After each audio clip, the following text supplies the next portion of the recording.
Gracias. Nuevamente con ustedes, nuestros queridos amigos cibernautas del programa Rumbo al Desarrollo. Hoy tenemos por segunda vez el honor de contar con un distinguidísimo postulante a la presidencia de la República, el doctor Claudio Nieves del Río. Doctor, hemos recibido, bienvenido doctor, antes que nada, por supuesto. Buenas tardes, ante todo, muchas gracias por la invitación nuevamente aquí a su disposición para que poder resolver algunas de las interrogantes que tanto de su parte como del público puede haber. Gracias, doctor. Uno de los temas que habíamos presentado en la última parte tiene que hacer con el TPP.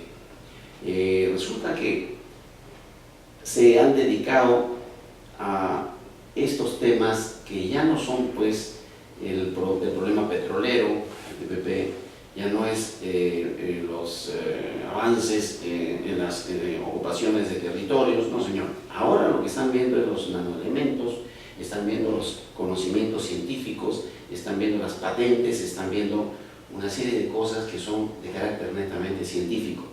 Y la pregunta que le hice en el último programa, doctor, me han pedido que usted, por favor, amplíe este tema, porque ¿qué haría usted, doctor, frente a esta necesidad que tiene el Perú en cuanto al apoyo que necesita el sector científico?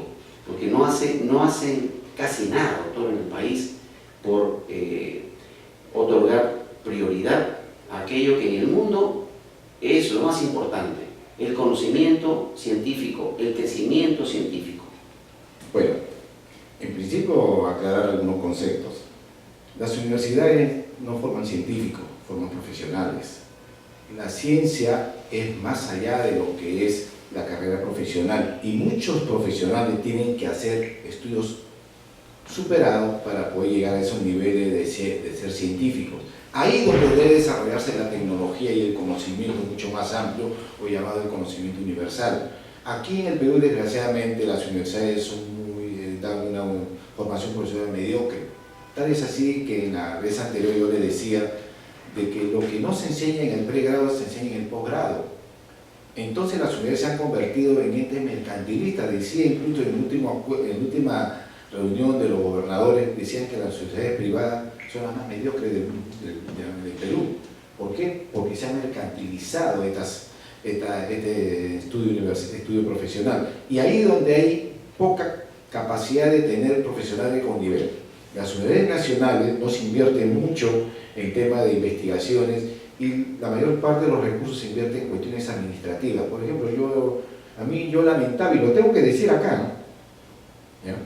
Con el tema de lo que es la autonomía universitaria, en algunas universidades nacionales, muchos funcionarios se destinan el dinero de los exámenes de admisión como si fueran bonos adicionales, y prácticamente algunos decanos, rectores y algunos funcionarios de las universidades nacionales perciben hasta 2 veces la remuneración del mes, cuando ese dinero de los exámenes de admisión debe servir para la investigación, o por lo menos para mejorar los servicios en las universidades. ¿Qué está pasando ahí? Con el cuento de la autonomía universitaria, destinan los recursos como ellos quieren y no se invierte como debe invertirse. Y aquí también las universidades privadas tampoco consideran a las universidades nacionales como entes de formación de buenos profesionales.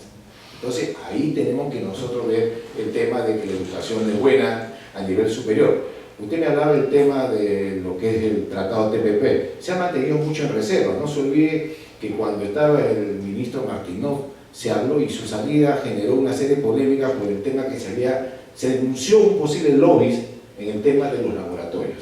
Y hoy en día vemos que este tratado TPP se ha mantenido oculto y hasta secreto.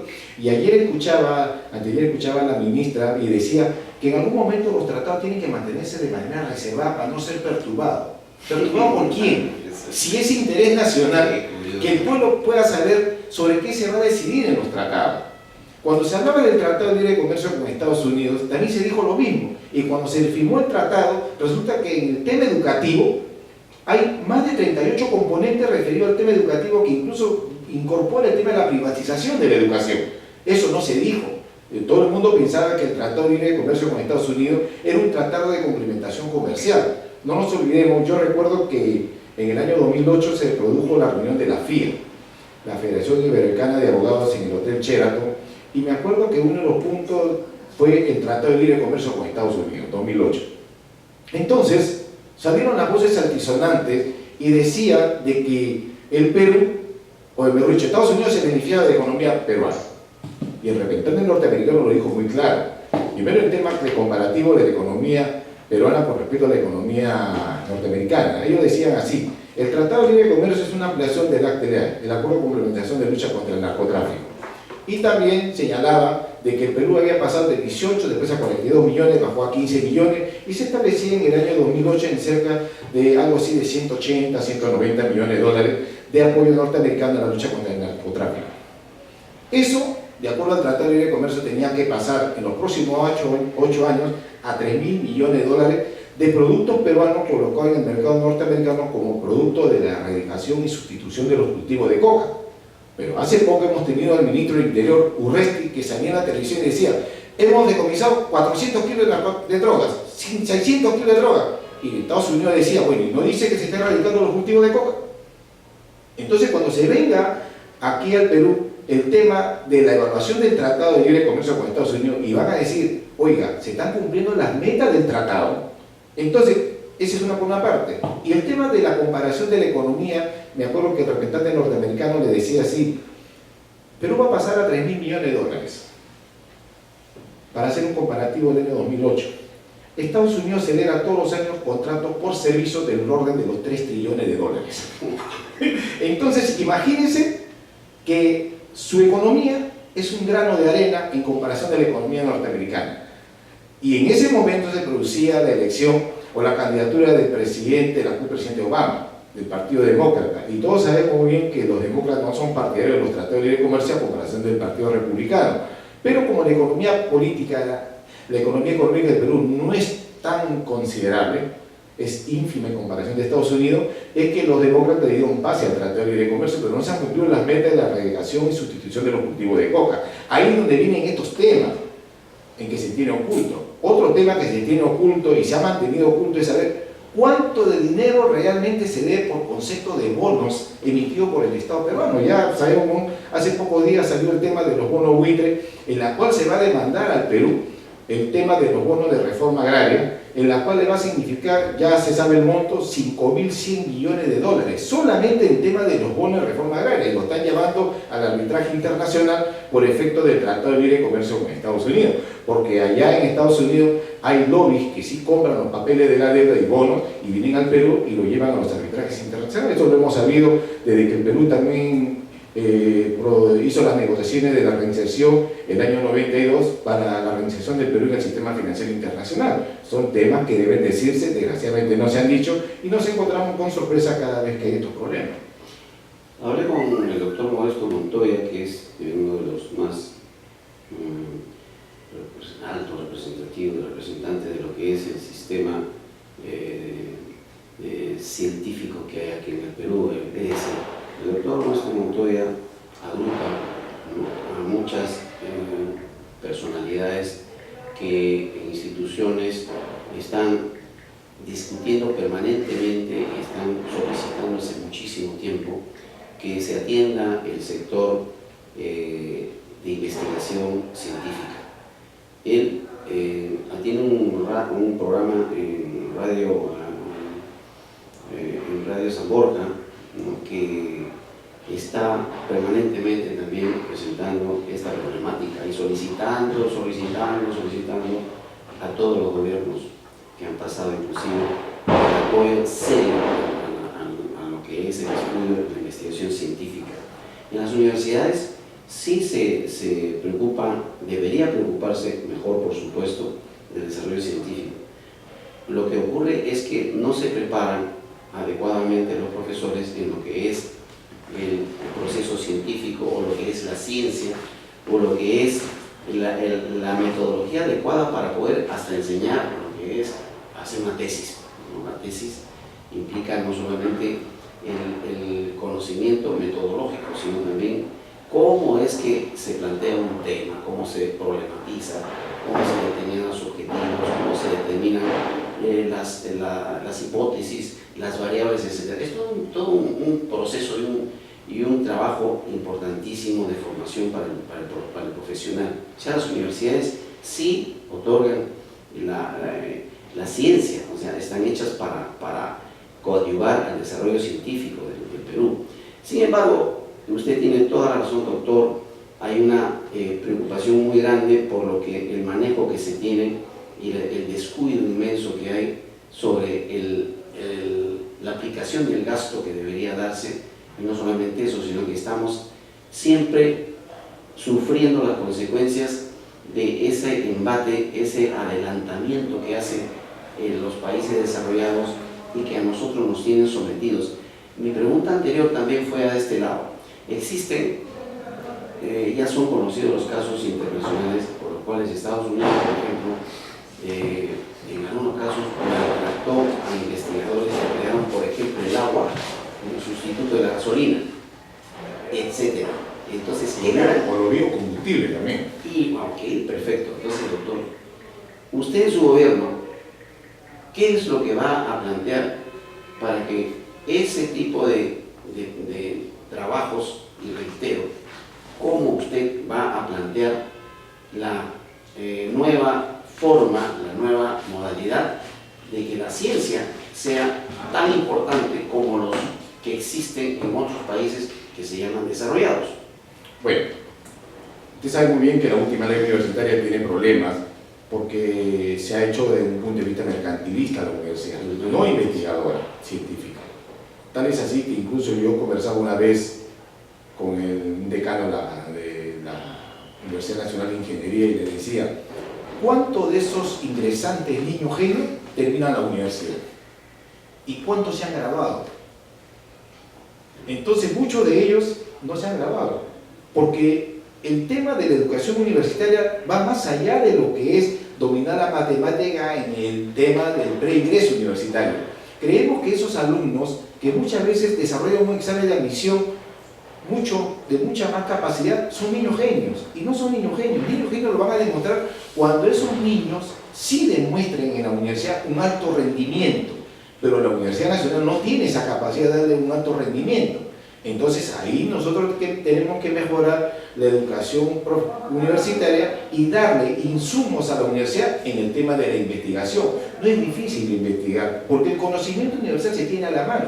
Yo le decía hace poco cuando me hacían la pregunta, a raíz de que usted me preguntaba la vez pasada, y me decía, bueno, el tema del proceso del sistema federativo en el Perú es algo novedoso. También me lo preguntaron en Radio Pacífico y yo le decía, no es novedoso, no es novedoso.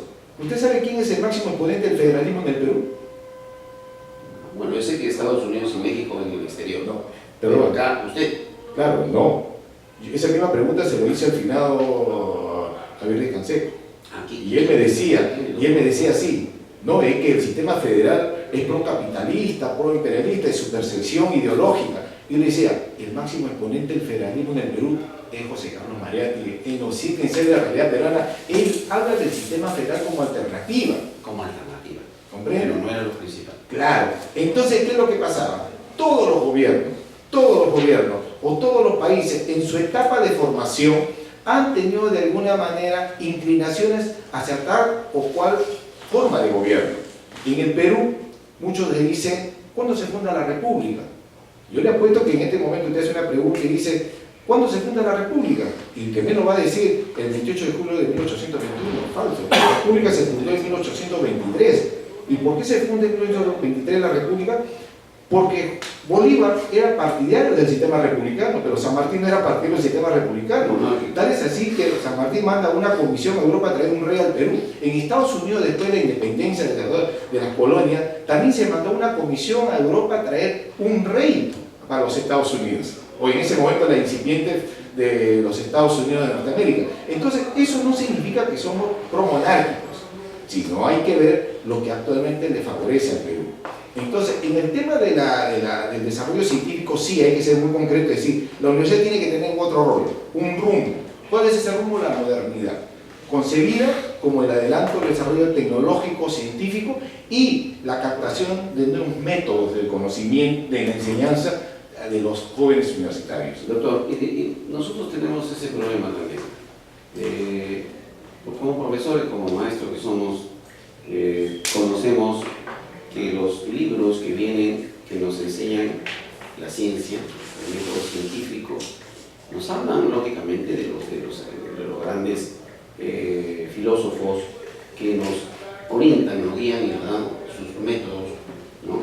Y que, por ejemplo, de Estados Unidos existen varios y cada método es distinto del otro.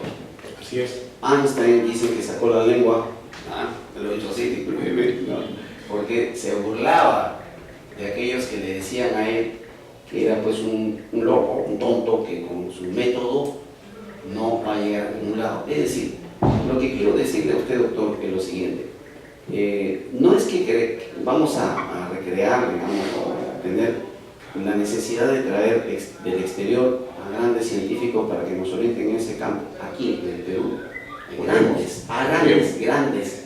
Y otra cosa, doctor, usted coincide conmigo en una educación que no sea conductivista, sino sea una educación que tenga raigambre, que tenga nacimiento en lo que es nuestra propia gente, nuestra nación, nuestra geografía, nuestra psicología, etc. Ya lo habíamos hablado en el programa pasado. En esto quiero ser enfático, doctor, porque los métodos los podemos crear. Usted puede tener un método de un mío y podemos llegar al mismo fin sin necesidad de tener un extranjero, pero acá ni siquiera al peruano le damos la oportunidad, porque inclusive, doctor, como también le hice la pregunta anteriormente, el método federal, de acuerdo para nuestros claro, el sistema federalista, ¿no?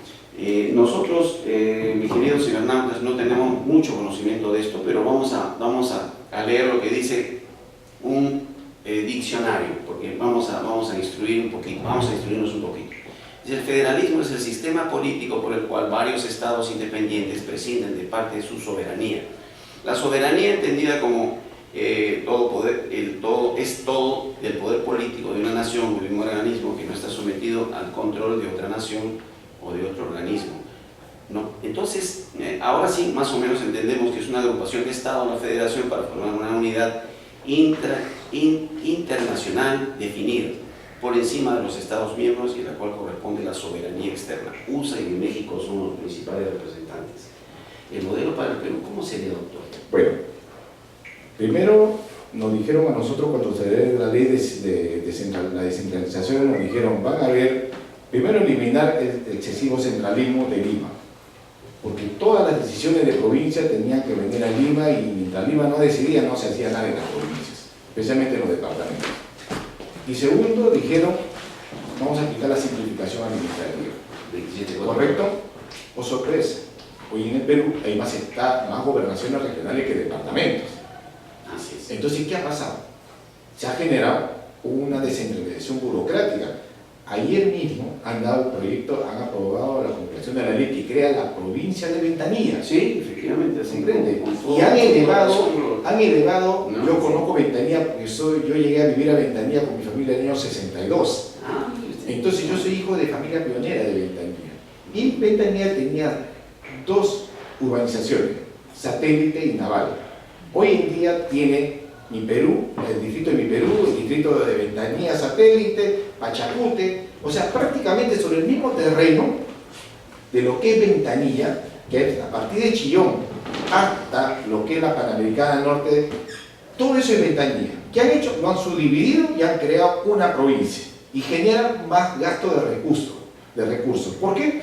Porque va a haber un estamento que va a querer tener manejo sobre los recursos de todo Ventanilla, sobre un aspecto provincial. ¿Qué decimos nosotros? Nosotros decimos que eso no está bien, que el Perú tiene que simplificar. Toledo lo hizo en su gobierno cuando quiso hacer las macroregiones. El APRA lo quiso hacer con las cuencas. Entonces eso no funcionó, porque desgraciadamente en el Perú o usted lo impone o lo somete al consenso. Y en el consenso ha fracasado. Entonces, ¿cómo lo hacemos? Tenemos que ir diciendo a las poblaciones que se gasta mucho dinero en términos burocráticos. Sabemos que en algunas regiones se ha gastado en los últimos años hasta 108 millones de soles solamente en publicidad estatal. Porque los gobernadores regionales o los alcaldes hacen su publicidad con el dinero de nosotros, no lo hacen con su dinero.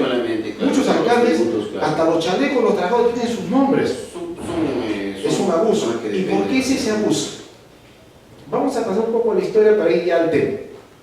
¿Qué fueron las encomiendas en el Perú? Las encomiendas fue la porción de territorio que le entregó la colonia española a los señores conquistadores.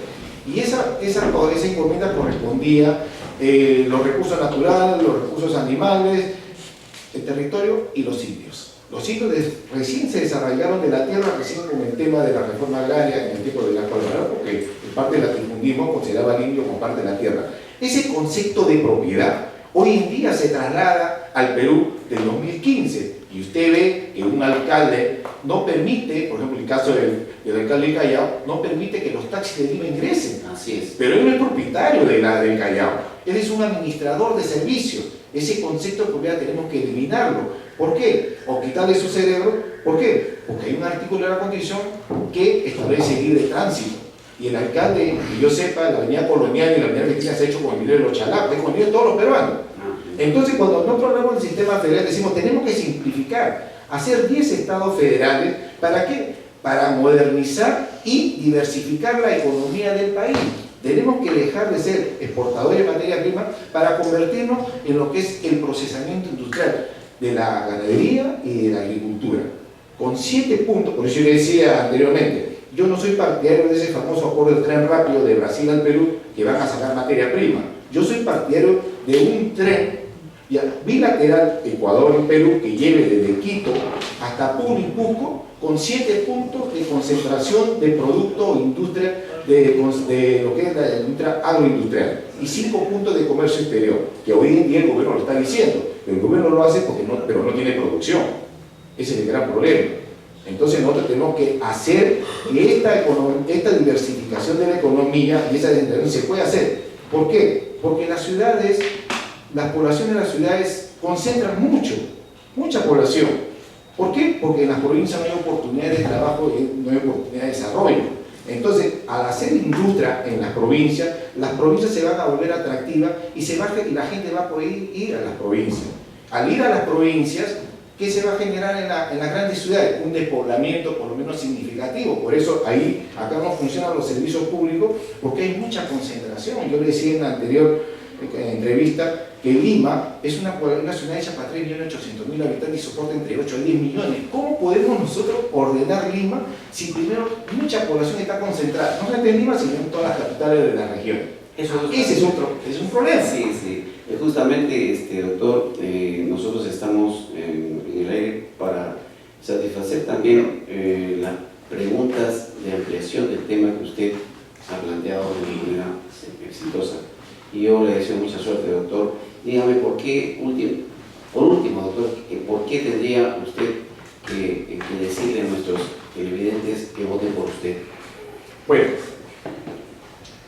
el Perú, decían al día de ayer en una entrevista radial, los candidatos actualmente oficialistas, la desaprobación supera la aprobación.